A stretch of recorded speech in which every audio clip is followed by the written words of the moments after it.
అందరికీ నమస్కారం. Welcome to RJD studies. DSC ట్రైమెథడిక్కి సంబంధించి బోధనోపకరణాలనేది టాపిక్ డిస్కస్ చేయడం జరిగింది. దానికి కంటిన్యూటీ విద్యా ప్రణాళిక పథక రచనలు ఈ వీడియోలో డిస్కస్ చేయడం జరుగుతుంది. ఈ వీడియో మీకు నచ్చితే ప్లీజ్ లైక్ మీ, అలాగే సబ్స్క్రైబ్ మీ. మన ఛానల్ని ఫస్ట్గా చూస్తున్న వాళ్ళు కంపల్సరీగా సబ్స్క్రైబ్ చేసుకొని బెల్ అనేది క్లిక్ చేయండి. నేను పెట్టే ప్రతి వీడియో ముందు మీకు వస్తుంది. అలాగే ప్లే లిస్ట్లో డిఎస్సికి సంబంధించిన ఆల్ సబ్జెక్ట్కి సంబంధించిన కంటెంట్, అలాగే ప్రీవియస్ బిట్స్ అనేవి డిస్కస్ చేయడం జరిగింది. ప్రతి ఒక్కరూ కూడా ఈ తక్కువ టైంలో ఆ వీడియోస్ చూడండి, మీకు రివిజన్ చాలా త్వరగా అయిపోతుంది. ఓకేనా? బిట్స్ అనేవి ఏ విధంగా అడుగుతున్నారు అనేది కూడా తెలుస్తుంది. ఇంకా లేట్ చేయకుండా వీడియోలోకి వెళ్ళిపోదాం. వీడియోలోకి వెళ్ళే ముందు లైక్ చేయండి. ఓకేనా? ఫస్ట్ విద్యా ప్రణాళిక పథక రచనలు. Curriculum important. కరెరే అంటే ఇక్కడ కరెరే అనేవి ఇక్కడ లాటిన్ భాషా పదం ఇంపార్టెంట్. కరెరే లాటిన్ భాషా పదం 10th గ్రీకు, ఫ్రెంచ్, లాటిన్ అలా అడుగుతున్నాడు. కాబట్టి కరికులం అనేది నీకు కరెరే అంటే లాటిన్ భాషా పదము. అంటే ఇక్కడ కరెరే అని అంటే ఇక్కడ నీకు పరిగెత్తే దారి లేదా పందెపు బాట అని అర్థం వస్తుంది. నెక్స్ట్ నిర్వచనాలు ఏంటంటే విద్యా లక్ష్యాల సాధనకు పాఠశాల ఉపయోగించే మొత్తం అనుభవాలే కరికులం అని చెప్పింది మన్రో. విద్యా లక్ష్యాల సాధనకు పాఠశాల ఉపయోగించే మొత్తం అనుభవాలే కరికులం అంటే విద్యా ప్రణాళిక అని చెప్పింది మన్రో. నెక్స్ట్ ఈయన నిర్వచనాల కింద కూడా ఇంకా ఉన్నాయి. 10 సంవత్సరాల విద్యా ప్రణాళిక నిర్దేశాకృతి ఏంటి అంటే బాగా ఆలోచించి విద్యార్థులకు కల్పించే అనుభవాలే విద్యా ప్రణాళిక. ఒక దేశ రాజ్యాంగం వలె విద్యార్థుల సమస్యను పరిష్కారం వలె 10 సంవత్సరాలు బాగా ఆలోచించి రాజ్యాంగం రాశారని గుర్తుపెట్టుకోండి. ఒక దేశ రాజ్యాంగం వలె విద్యార్థుల సమస్యలు పరిష్కరించవలే. ఓకే. నెక్స్ట్ కళాకారులు కన్నింగ్హామ్ ఇంపార్టెంట్ అండి, చాలాసార్లు వచ్చింది బిట్ టెట్లో అండ్ డిఎస్సిలో కూడా. కళాకారులు అంటే ఇక్కడ ఉపాధ్యాయులు తన సొంత కళాక్షేత్రంలో అంటే పాఠశాల తన సామాగ్రిని అంటే విద్యార్థిని తీర్చిదిద్దే కరికులమే విద్యా ప్రణాళిక అని చెప్పింది కన్నింగ్హామ్ కళాకారుడు అలా గుర్తుపెట్టుకోండి. లేకపోతే నెక్స్ట్ ఇది కూడా వెరీ వెరీ ఇంపార్టెంట్. విద్యార్థుల పురోగాభివృద్ధి పాఠశాల కల్పించే అనుభవాలే విద్యా ప్రణాళిక. పురోగాభివృద్ధి అని గుర్తుపెట్టుకోండి.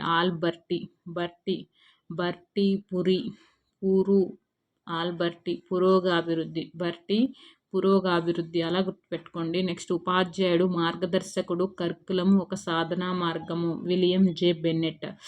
ఉపాధ్యాయుడు మార్గదర్శకుడు కరికులం ఒక సాధనా మార్గము. ఓకే. బెన్నెట్ ఇంపార్టెంట్ అండి. మార్గదర్శకుడు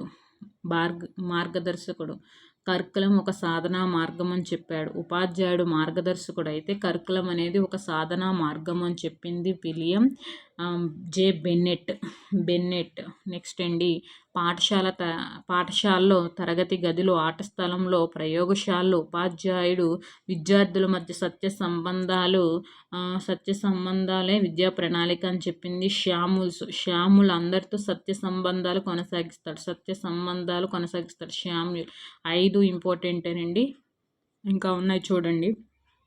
పాఠశాలలో, తరగతి గదిలో, ఆట స్థలంలో, ప్రయోగశాలలో ఉపాధ్యాయుడు విద్యార్థుల మధ్య పరస్పర చర్య విద్యా ప్రణాళిక అని చెప్పింది సెకండరీ విద్యా commission. Next practical curriculum study గ్రంథ రచయిత సామాజిక సౌభాగ్యానికి రాచబాట కరికులం అని చెప్పింది Charles Douglas. Important. Charles Douglas.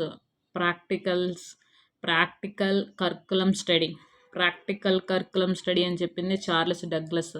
Practical curriculum study గ్రంథ రచయిత సామాజిక సౌభాగ్యానికి రాచబాటే కరికులం అని చెప్పింది రాచబాట చెర్నిస్ డగ్లస్. గుర్తుపెట్టుకోవాలంటే ఇక్కడ రాచబాట ఎవరేసారంటే చెర్నిస్. నెక్స్ట్ కరికులం అనేక కృత్యాల సమాహార రూపం. ఆల్బర్టీ పెళ్లిలో హారాలు పంచుకున్నారు. హారా కోడ్. నెక్స్ట్ నిత్య జీవిత అవసరాలు తీర్చుకునే కరికులము కేజీ సాయియే సత్యము, సాయియే నిత్యము. ఓకే. నెక్స్ట్ విద్యార్థులపై వాతావరణ ప్రభావము, ఆ వాతావరణంలో విద్యార్థులు కలిగే అనుభవాలే విద్యా ప్రణాళిక అని చెప్పింది అండర్సన్. అంటే వాతావరణం సూర్యుడి కింద అంటే అండర్ కదండి ఉంటుంది, సూర్యుని కింద ఉంటుంది అంటే అండర్ అని గుర్తుపెట్టుకోండి. విద్యార్థి వైఖరుల్లో మార్పుకు, ప్రవర్తనలో మార్పుకు దోహదపడేది విద్యా ప్రణాళిక అని చెప్పింది ఇక్కడ కార్ల్టన్ వాష్ బర్న్ అంటే ఇక్కడ చూడు, పిల్లవాడు ప్రవర్తనలో మార్పు కొరకు అమ్మ వాత పెట్టింది, మార్పు కొరకు బర్న్ అంటే వాత పెట్టుతుంది. నెక్స్ట్ కరికులం ఎవరికి తోచినట్లు వారు ఊహించుకోవచ్చు అని చెప్పింది కింబెల్. ఇంపార్టెంట్, బెల్ కొడితే ఎవరికి తోచినట్లు వాళ్ళు వెళ్ళిపోవచ్చు, బెల్. నెక్స్ట్ కరికులం అనేది 3 నాలుకల భావన, వాట్, వై, వెన్. సహజ విలువలు, పద్ధతులు, లక్ష్యాలు. ఈఎం డ్రాపర్ 3 నాలుకలు కలిగి విఫలం చెందాడు. డాపర్ 3 నాలుకలను కలిగి విఫలం చెందాడు. ఇంపార్టెంట్ అండి. వన్స్ మోర్ ఒకసారి ఇట్ల గురించి డిస్కస్ చేద్దామా. ఇక్కడ 10 సంవత్సరాల ప్రణాళిక నిర్దేశాకృతి ఏంటి అంటే బాగా ఆలోచించి విద్యార్థులు కల్పించే అనుభవాలే విద్యా విలువలు. అలాగే ఒక దేశ రాజ్యాంగం వలె విద్యార్థుల సమస్యలను పరిష్కరించవలెను. నెక్స్ట్ కళాకారుడు అంటే కన్నింగ్హాము, పురోగాభివృద్ధి అంటే ఆల్బర్టీ, మార్గదర్శకుడు లేదా ఒక సాధన ఉపాధ్యాయుడు మార్గదర్శకుడు, కరికులం అనేది ఒక సాధనా మార్గం అని చెప్పింది విలియం బెన్నెట్. నెక్స్ట్ శ్యాములు అందరితో సత్య సంబంధాలను కొనసాగిస్తాడు, సత్య సంబంధాలను కనబడగానే శ్యాములని పెట్టండి.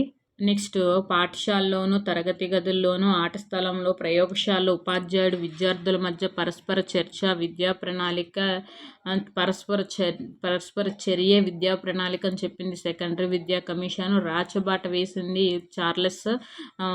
చార్లెస్ డగ్లస్ అనే ప్రాక్టికల్ కరికులం స్టడీ. నెక్స్ట్ సమాహారం ఆల్బర్టీ. నెక్స్ట్ సాయే నిత్యం, సాయే సత్యము. నెక్స్ట్ నిత్య జీవితం అనగానే సాయి దిన్న. నెక్స్ట్ అండర్సన్ వాతావరణం కింద ఉంటుంది, కింద అంటే ఇక్కడ వాతావరణ ప్రభావము అని అనగానే నీకు ఇక్కడ అండర్సన్ గుర్తుకు రావాలి. నెక్స్ట్ మార్పు అంటే ప్రవర్తనలో మార్పు రాకపోతే అమ్మ వాత పెడుతుంది, burn. Carlton wash burn. Next ఎవరికి తోచినట్లు వాళ్ళు బెల్లు కొడితే వెళ్ళిపోతారు, కింబెల్ అని అనగానే ఎవరికి తోచినట్లు వాళ్ళు. నెక్స్ట్ డ్రాపర్ 3 నాలుకలు కలిగి విఫలం, 3 నాలుకల భావన, వాట్, వై, వెన్ అనేది డ్రాపర్. క్లియర్. నిర్వచనాలు ఇక్కడతో కంప్లీట్ అయిపోయింది. నెక్స్ట్ విద్యా ప్రణాళిక, విషయ ప్రణాళిక ఒకసారి డిస్కస్ చేద్దాం.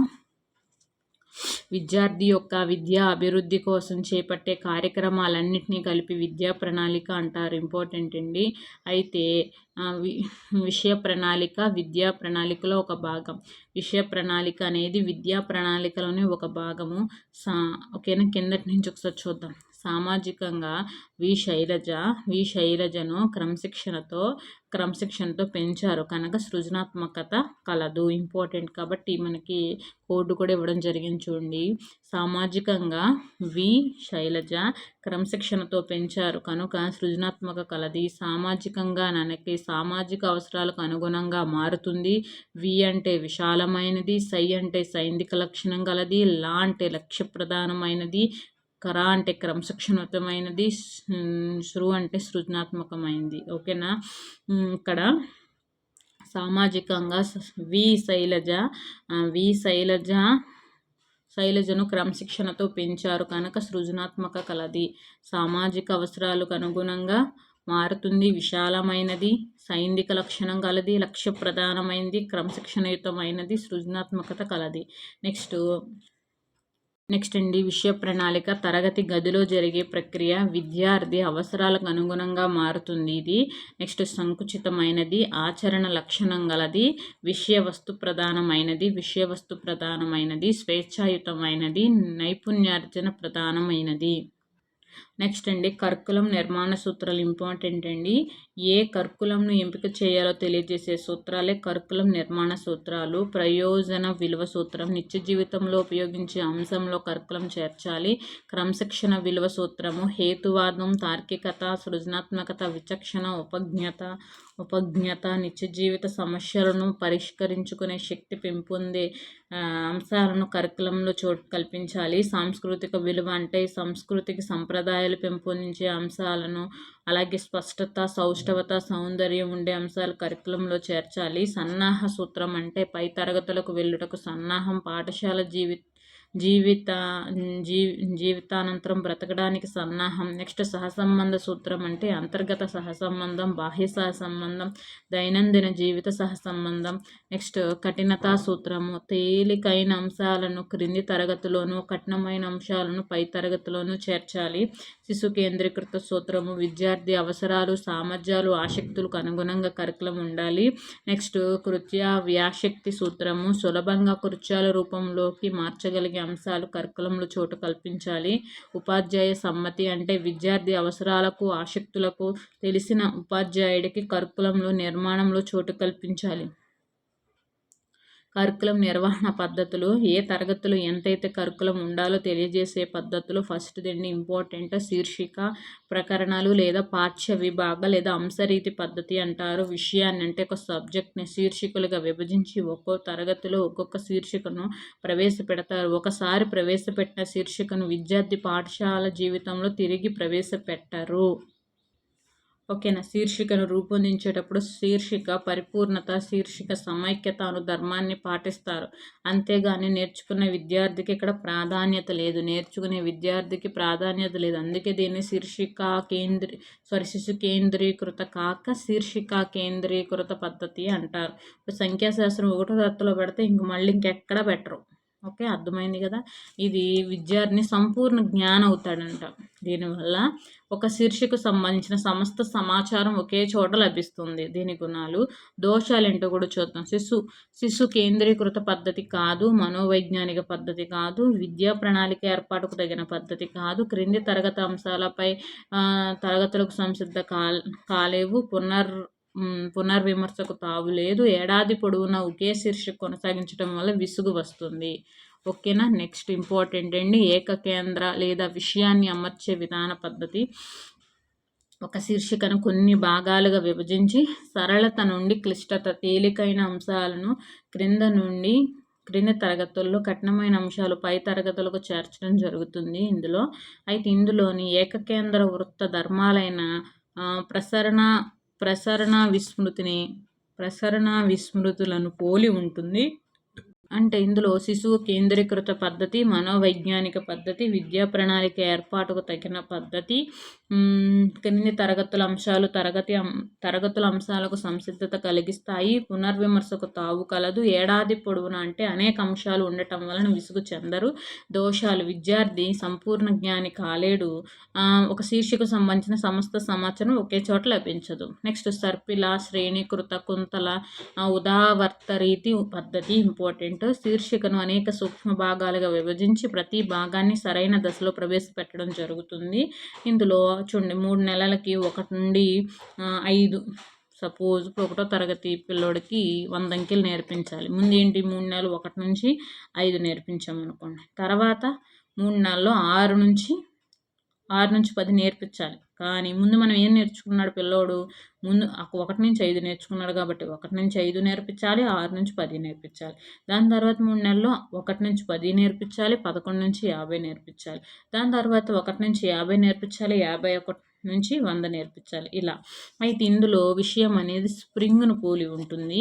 అయితే శిశు కేంద్రీకృత పద్ధతి, గుణాలు, మనోవైజ్ఞానిక పద్ధతి, విద్యార్థి ప్రణాళిక ఏర్పాటుకు బాగా తగిన పద్ధతి, చాలాసార్లు పునరావృతం కావడం వల్ల ఎక్కువ కాలం గుర్తుంటాయి.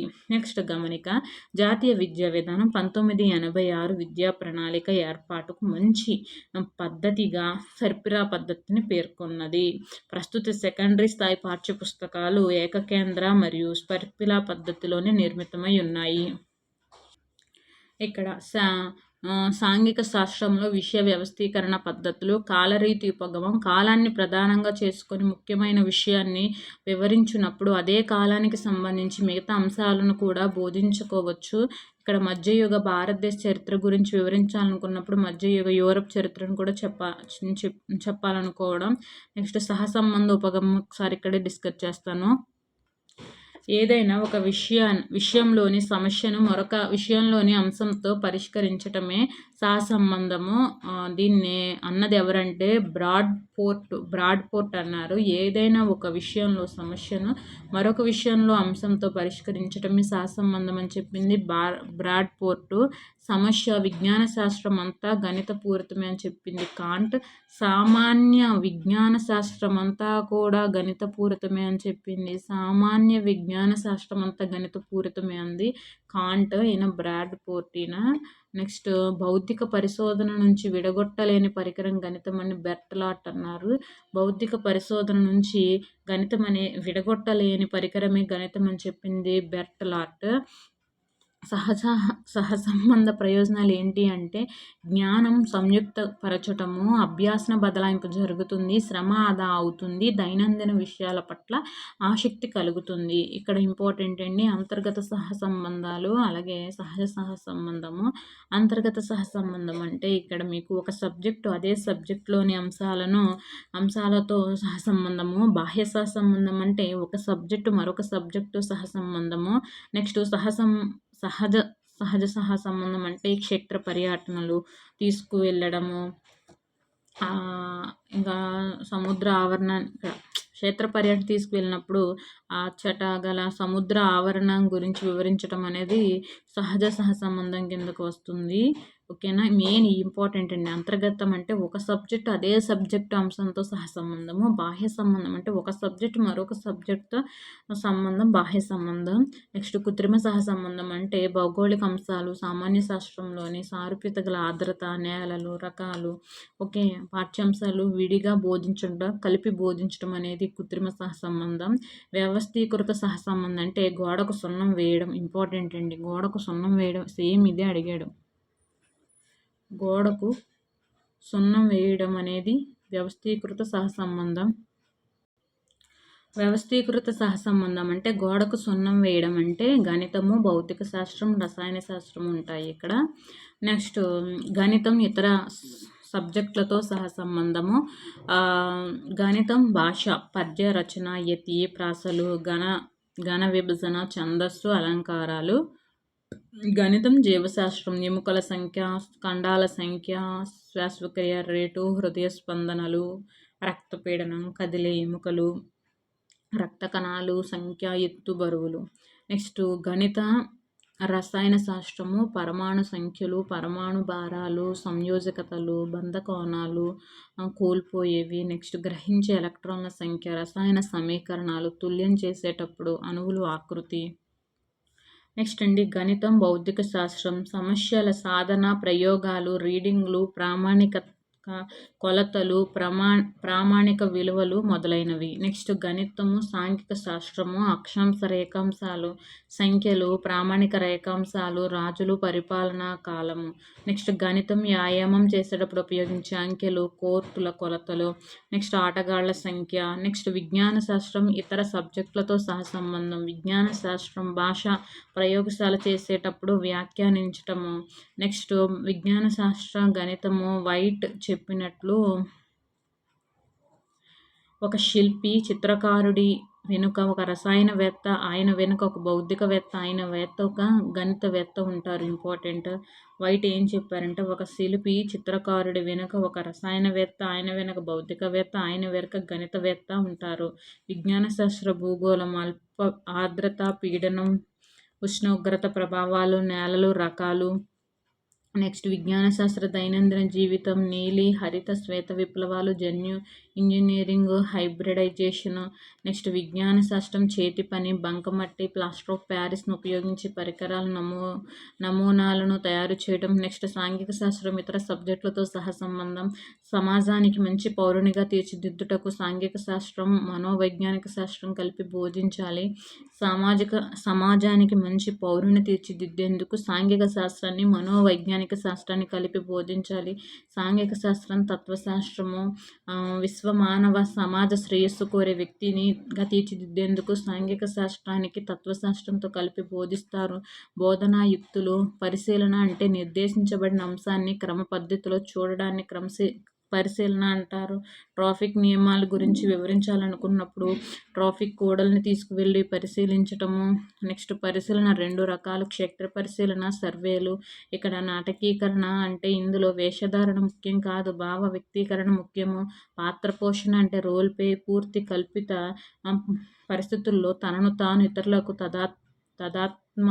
తదాత్మకరణం చేసుకొని పూర్తిగా వాస్తవమైన ఖచ్చితమైన పాత్రను పోషిస్తాడు.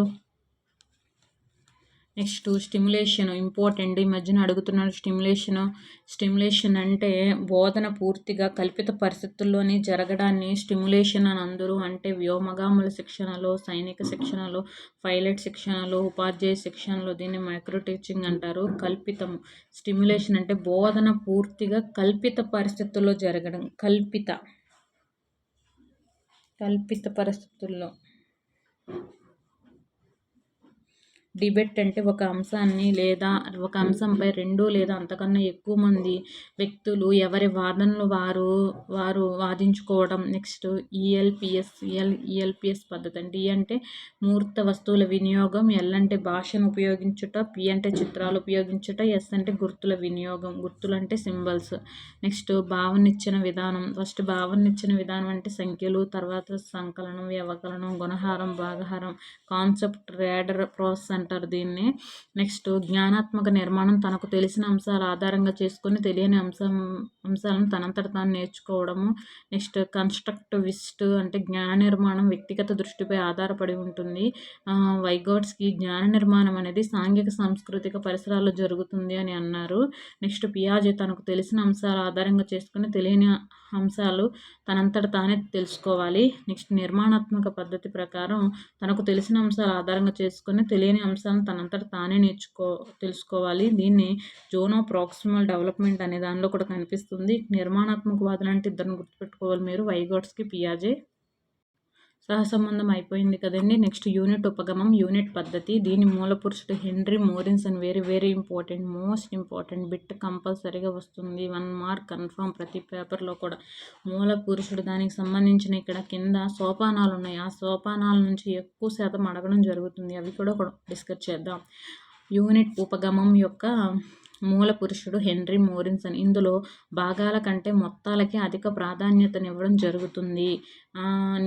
యూనిట్ నిర్వచనాలు. పరస్పర సంబంధం గల సుదీర్ఘమైన విషయమే యూనిట్ అని చెప్పింది ప్రస్టన్. పరస్పర సంబంధం గల సుదీర్ఘమైన విషయమే యూనిట్ అని చెప్పింది ప్రస్టన్. ఒక పరిసరానికి కానీ, ఒక కళకు కానీ, ఒక శాస్త్రానికి కానీ సంబంధించిన భాగమే యూనిట్ అని చెప్పింది మోరిన్సన్.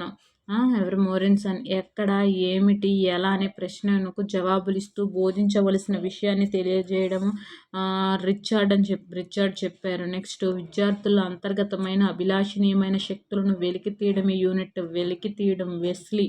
నెక్స్ట్ అభ్యాసకుడు సమీక్షకు పూర్వ పరిచయం కింద ఊహించిన విజ్ఞానమే యూనిట్. అభ్యాసకుడు సమీక్షకు పూర్వ పరిచయం కింద ఊహించే విజ్ఞానమే యూనిట్ అని చెప్పింది ట్రస్టన్. ఇక్కడ వచ్చాం చూడండి. యూనిట్ పద్ధతి సోపానాలు. అప్రస్రావ్యవ. ఆ అంటే అన్వేషణ, ప్రా అంటే ప్రదర్శన, సాంశీకరణము, వ్యా అంటే వ్యవస్థీకరణం, వా అంటే వల్లివేయడం.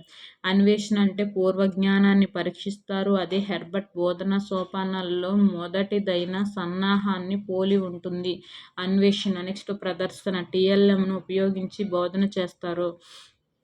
నెక్స్ట్ సాంశీకరణ. విద్యార్థుల్లో వైయక్తిక భేదాలు గుర్తించి సవరణాత్మక బోధన అంటే లోప నివారణ బోధన అంటే రెమిడియల్ టీచింగ్ చేస్తారు. నెక్స్ట్ వ్యవస్థీకరణం. పిల్లలు ఒకరితో మరొకరు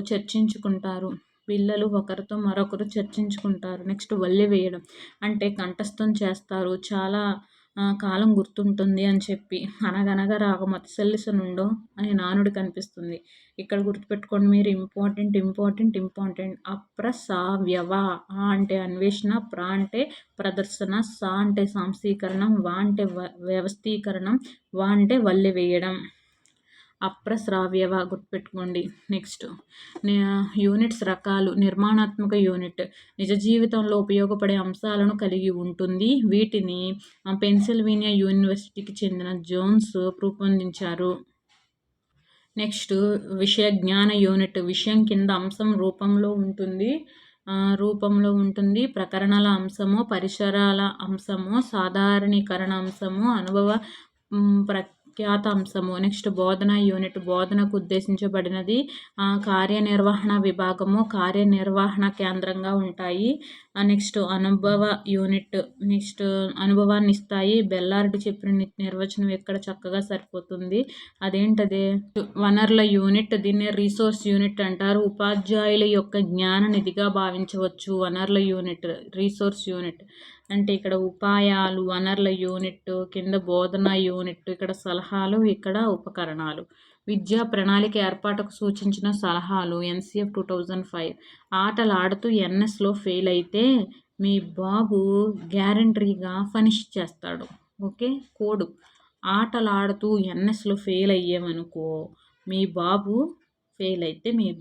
గ్యారంటీగా పనిష్ చేస్తాడు. ఇక్కడ చూడండి, ఆటలాడుతూ అంటే ఆటల ద్వారా అభ్యాసం జరగాలి. అంటే నిత్య జీవితంలో ఉపయోగపడే అంశాలు కరికులంలో ఉండాలి. NS అంటే స్వయం అభ్యాసం ప్రోత్సహించాలి. ఫెయిల్ అయితే కదా ఇక్కడ బాబు. B అంటే ఇక్కడ బట్టి లేని అభ్యాసనం జరగాలి. O అంటే ఒత్తిడి లేని మూల్యాంకనం జరగాలి. భయరహిత వాతావరణంలో అభ్యాసనం జరగాలి. జ్ఞాన అంటే గ్యారంటీగా జ్ఞాన నిర్మాణం జరగాలి. పనిష్ అంటే పూర్తి స్వేచ్ఛను ఇవ్వాలి. P అంటే పనిష్ చేస్తారు. ఆటలాడుతూ NSలో ఫెయిల్ అయితే మీ బాబు గ్యారంటీగా పనిష్ చేస్తారంటే ఇక్కడ కోడ్ చూస్తూ ఇది చెప్పండి మీరు. ఆటలాడుతూ అంటే ఆటల ద్వారా అభ్యాసనం జరగాలి. నిత్య జీవితంలో వన్స్ మోర్ ఆటలాడుతూ అభ్యాసన జరగాలి. N అంటే నిత్య జీవిత అనుభవాలు విద్య కరికులంలో ఉండే విధంగా చూసుకోవాలి. S అంటే స్వయం అభ్యాసన జరగాలి. B అంటే బట్టి లేని విధానం ఉండాలి. O అంటే ఒత్తిడి లేని మూల్యాంకనం జరగాలి. B అంటే భయరహిత వాతావరణంలో అభ్యాసనం జరగాలి. G అంటే జ్ఞాన నిర్మాణం జరగాలి. P అంటే పూర్తి స్వేచ్ఛనివ్వాలి. నెక్స్ట్ NCF 2011 మౌలిక సూత్రాలు అంటే పిల్లల భాష, సంస్కృతి గౌరవించేలా కరికులం ఉండాలి. పిల్లల జ్ఞాన వ్యవస్థలు ప్రతిబింబించేలా కరికులం ఉండాలి. అనేది పాఠ్యపుస్తకాలకు పరిమితం కాకుండా బయటి అంశాలకు అనుసంధానం చేయాలి. బట్టి లేని అభ్యాసన జరగాలి. CCE అమలు చేయాలి. నిర్మాణాత్మక అవసరమైన తులనాత్మక పద్ధతులను అవలంబించేలా కరికులంలో ఉండాలి. పథక రచన. మైక్రో టీచింగ్, సూక్ష్మ బోధన 1960, గణితము 1963. సాంఘిక శాస్త్రంలో అమెరికన్ స్టాన్ఫోర్డ్ యూనివర్సిటీ నందు Dwight W Allen, Robert Bush, Keith ఎక్సెన్ల కృషితో పరిశోధన ఫలితంగా సూక్ష్మ బోధన అనేది రూపొందించడం జరిగింది. అయితే 1967 DD తివారీచే అలహాబాద్లో ఒక గవర్నమెంట్ B.Ed కళాశాలలో మొదట ఉపయోగించారు. 1970 బరోడాలో CASEలో centre for advanced studies in ఎడ్యుకేషన్లో చాలా పరిశోధనలు జరిగాయి. 1974లో ఎన్ఎల్ డొనాస్ అంటే modification of teacher behaviour through micro teaching అనే పుస్తకం రచించి చండీగఢ్లో ఒక సాంకేతిక కళాశాలలో దీన్ని ఉపయోగించారు. NL Donas. నెక్స్ట్ 1976లో doctor B.K. Passi becoming better teaching for micro teaching approach పుస్తకం మాదిరి సూక్ష్మ బోధన పాఠ్యపథకాలను అందించారు. వీళ్ళు నిర్వచనాలు ఇచ్చారండి. తరగతి పరిమాణంలో కాలంలో బాగా తగ్గించబడిన ఎదురెదురు బోధన వ్యూహమే సూక్ష్మ బోధన అని చెప్పింది డ్వైట్ డబ్ల్యూ ఎలెన్. తరగతి పరిమాణము కాలంలో బాగా తగ్గించబడి ఎదురెదురు బోధనా వ్యూహం సూక్ష్మ బోధన డ్వైట్ డబ్ల్యూ ఎలెన్. సూక్ష్మ బోధన ఒక శిక్షణ విధానము. నిర్దిష్ట బోధనా లక్ష్యాలను ఉపాధ్యాయ విద్యార్థి పొందుతాడు. B.K. పాసి అలాగే MS లలిత. సూక్ష్మ బోధన ఒక సాంకేతిక విధానం. ఇది ఎక్కువగా నియంత్రించబడిన పరిస్థితుల్లో జరుగుతుంది. JC clip. సూక్ష్మ బోధన దశలు: నైపుణ్యాన్ని హాజరుపరచుట, నిర్వహించుట, నైపుణ్య ప్రదర్శన, సూక్ష్మ బోధన పాఠ్యపథక తయారీ, సూక్ష్మ బోధన గావించుట, పరిపుష్టి and feedback. Next critic section అంటే విమర్శ, పునః పథక రచన, పునః బోధన, పునః పరిపుష్టి, పై చక్రాన్ని ఇలా కొనసాగిస్తూ ఉంటుంది. అందుకే సూక్ష్మబోధన పునఃబోధన వలయం లేదా పునఃబోధన చక్రం అని పిలుస్తారు. జేసీ క్లిఫ్ ప్రకారము సూక్ష్మబోధన దశలు, సూక్ష్మబోధన ఒక సాంకేతిక విధానం. ఇది ఎక్కువగా నియంత్రించబడిన పరిస్థితుల్లోనే జరుగుతుంది. అది జ్ఞానార్జన, నైపుణ్యార్జన, బదిలీ దశ. నెక్స్ట్ హెర్బర్ట్ బోధనా సోపానాలు వెరీ వెరీ ఇంపార్టెంట్ అండి. ఇది హెర్బర్ట్ బోధనా సోపానాలు 2 సూత్రాలపై ఆధారపడి ఉంటాయి. పాత జ్ఞానంపై ఆధారపడి కొత్త జ్ఞానం రూపొందించుకోవడం, ముందు అభ్యాసనంపై ఆధారపడిన నూతన అభ్యాసనం జరుగుతుంది. ఈ సోపానాలు appreciative mass theory of learning సిద్ధాంతం ప్రకారం కనిపిస్తుంది. ఇందులో విషయ విశదీకరణ అనేది ముఖ్యంగా సోపానం, దాని వెనుకున్న క్లాసికల్ హ్యూమన్ ఆర్గనైజేషన్ థియరీ ప్రభావం కనిపిస్తుంది. వెరీ వెరీ ఇంపార్టెంట్ అండి సోపానాలు. ఫస్ట్ సన్నాహము, ఇక్కడ పూర్వ జ్ఞానాన్ని పరీక్షిస్తాము. నెక్స్ట్ విషయ విశదీకరణ, టీఎల్ఎంను ఉపయోగించే బోధన. సంసర్గము, వైయక్తిక భేదాల గుర్తింపు. సాధారణీకరణము, నెక్స్ట్ అన్వయము, లాస్ట్ పునర్విమర్శ. ఇందులో ఎలా ఇచ్చాడంటే సాంఘిక శాస్త్రంలో సన్నాహం, విషయ విశదీకరణం, సంసర్గము. ఇక్కడ సాధారణీకరణం అనేది ఇవ్వలేదు, అంతే. అన్వయం అన్న వినియోగం అన్న ఒకటే, పునర్విమర్శ. సన్నాహం, విషయ విశదీకరణ, సంసర్గము, సాధారణీకరణము, అన్వయము, పునర్విమర్శ. క్లియర్? సన్నాహం చెప్పండి.